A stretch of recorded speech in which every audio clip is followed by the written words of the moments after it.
Bonaduce, life coach.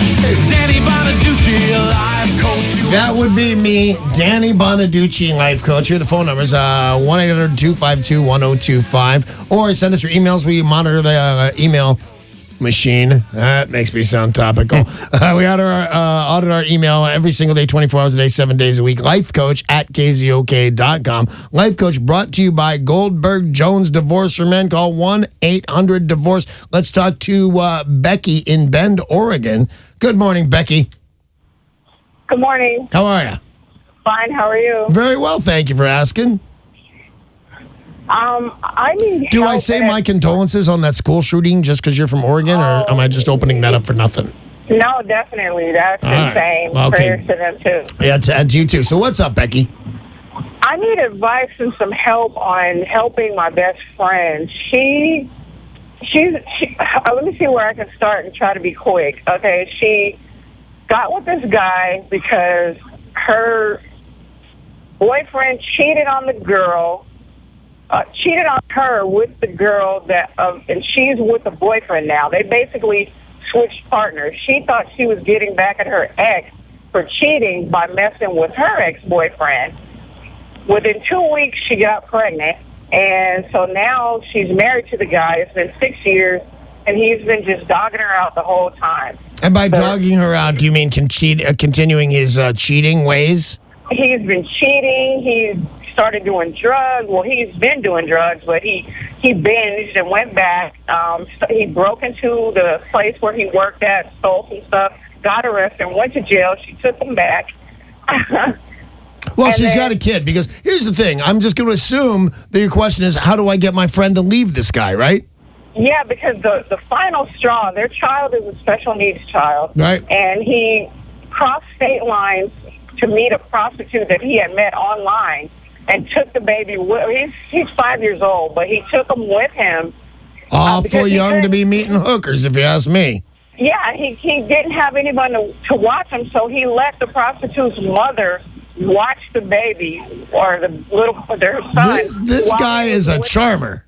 Man, and I was like, that should have been the straw that broke the camel's back. And I'm like, what is it going to take for her to leave? I will tell you this, Becky, that I'm thinking about it. And, when you added special needs child, your girlfriend is absolutely overwhelmed that she's not your best girlfriend because she's a loser. She's a loser in this particular circumstance because she really rolled a bad set of dice on this one. Everybody falls in love with a cheater and a liar. That's it's part of the course. If you get to be an adult age and you haven't had your heart broken because somebody cheated on you and told you lies, you're traveling in a very small circle. So it's not extraordinary. The level of cheating and the level of lies, and the hooker's mother washed the kid, who, by the way, is a special needs.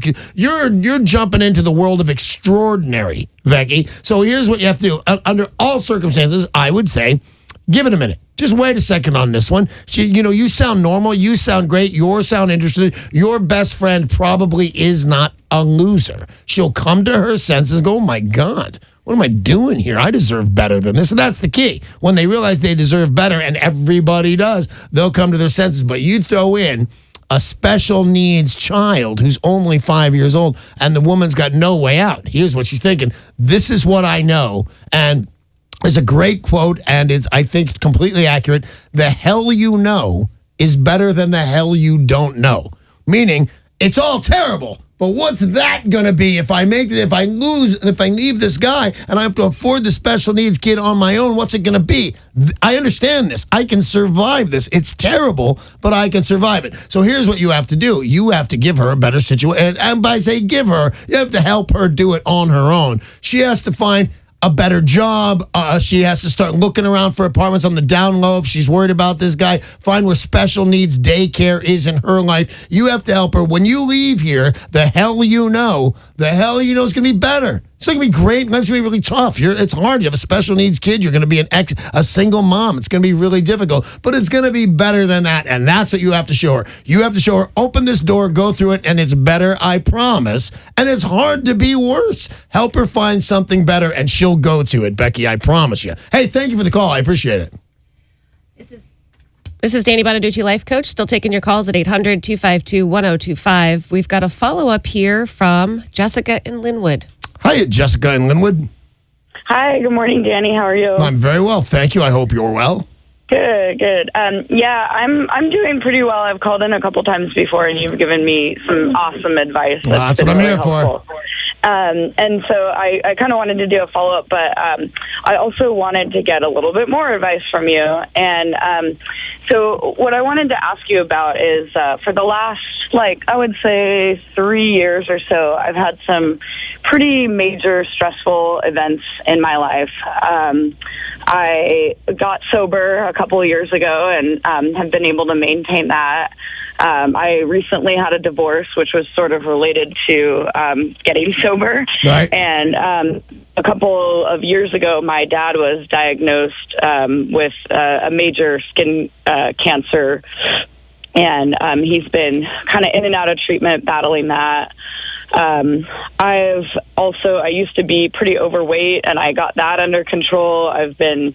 Do you mind if I interrupt for just 1 second? Just for the other people, this is I think my number one call. I want to get sober. I am sober. How do I stay sober? How'd you get sober a couple years ago? It was a combination of things. I went to treatment. I also started exercising a lot. And that's the key to the weight loss, is it?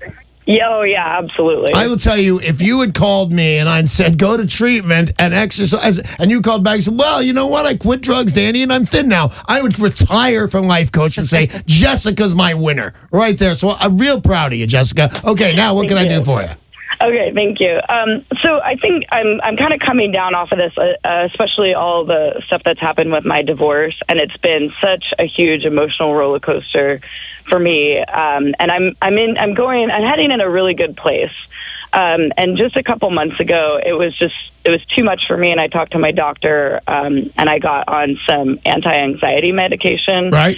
And Do you mind if I ask what you're taking? It is called fluoxetine. Yeah, it's fine. It's very good. Yeah, you don't drag out after taking that at all, do you?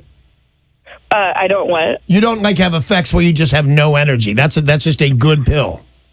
Yeah, I mean, I ran out and had to stop taking it for a couple days, and I was really, really tired. But when I got it refilled, I was fine. Right. Okay. After that. And so I took that really reluctantly. I didn't really want to go the anti-anxiety route, but I was sort of desperate at that point. Yeah, beats the hell out of the anxiety route. Yeah, let's go the anti-anxiety route. Yeah. So I'm trying to just deal with it naturally, and I do a lot of meditation. I try and do yoga sometimes. I exercise. I do deep breathing. I try and be easy on myself, and but I'm also finding that every once in a while, like the other day, I just got so overwhelmed with things going on in my life and work and finishing up my divorce, and this just happens every once in a while to me where I feel like breaking down, and I cry a lot, and I don't. And you don't want to take drugs, right? That's the thing. Yeah. You don't want to take drugs because there's your sobriety, and there's also I want to do it on my own. Here's my opinion for me. It's not necessarily my opinion for you, Jessica, but this is my but I've been sober 5 years now, and for people that aren't sober and think, and by not sober, I mean you two guys, Paul and Sarah. It sounds like, oh, you're not. No, what I mean is you're able to drink like gentlemen and ladies. It's fine. It's God bless you. Wish I could do it. But when you're sober 5 years, you think big deal. It's not. 30 years is a whole lifetime of doing this is a big deal.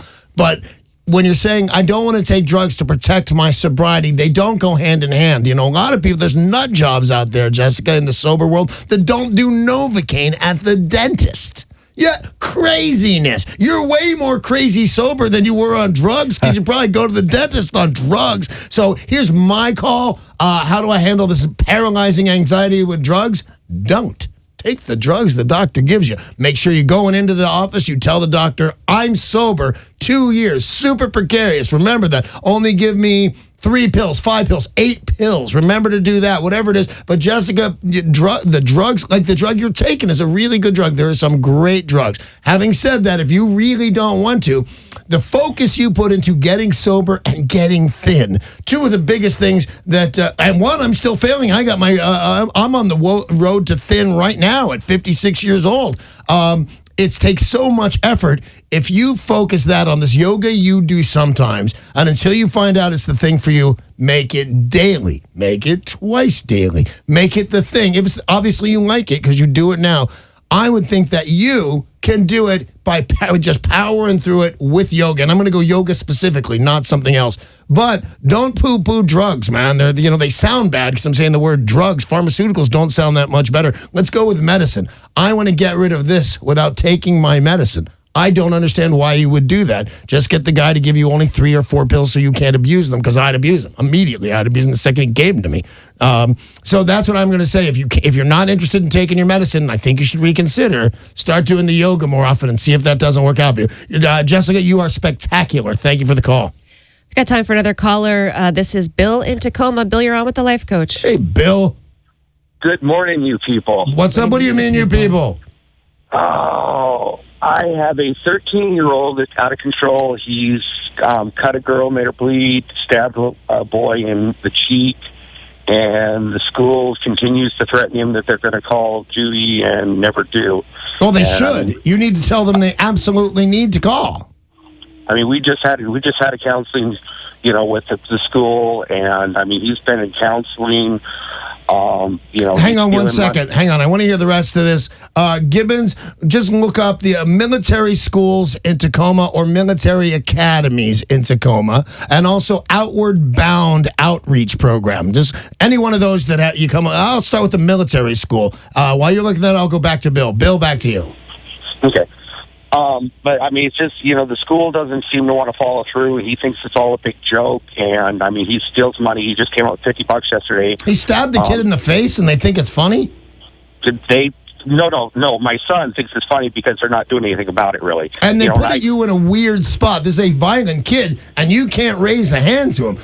I'm going to just assume it was a knife he stabbed somebody. This is a 13-year-old boy in the Jewish world. He's officially a guy now. That's an adult male, and he's got a knife, and people are laughing. Gibbons, what'd you come up to with military schools? The Washington Youth Academy. Boom. If that's not your answer, its cousin is. This kid needs to go in there, and they need to know. And if that's not the answer because they don't handle problems, violent children, maybe. You need to go to the one that does. You need to call him up and go, hey, I got a 13-year-old, man. I'm in so much trouble. He stabbed a kid and he steals. And they're going to say, just our kid. Bring him to me. It's going to scare you. You're going to pack his duffel and you're going to drop him off. There's 100 places tougher than your 13-year-old. I promise you, starting with my dad's house, but he's dead. I'm getting all worked up. Give me this 13. I'll straighten his little ass over and no. Serious Bill, Bill, I know you're in a hard place because he's a 13-year-old guy. That would make him close to my height, 13, so you're turning into a guy room, and you can't hit him. And you can't talk a knife out of somebody's hands. You need to go to, starting with military academies. I have one other option. Go ahead. The Northwest Outward Bound School. Outward Bound is I was going to put Dante there, and his mother wouldn't let me. So yeah, Northwest Outward Bound School, nwobs.org. They put you. Some of them put you in like a covered wagon and take you out in the desert and say, "Try and run away. You'll die." It's pretty bitching. There's your answers. You want to go to somebody tougher than the kid, and as big of a nightmare as he is for you, he's not. To somebody else will go, yeah, bring him to me. Bring me that child. Good luck, Bill, and they're all over the internet. Check it out. That's all the time we have right now for Danny Bonaduce, Life Coach. Thank you so much for your calls and all your emails and stuff. Life Coach brought to you by Goldberg Jones Divorceman. Call 1-800-DIVORCE.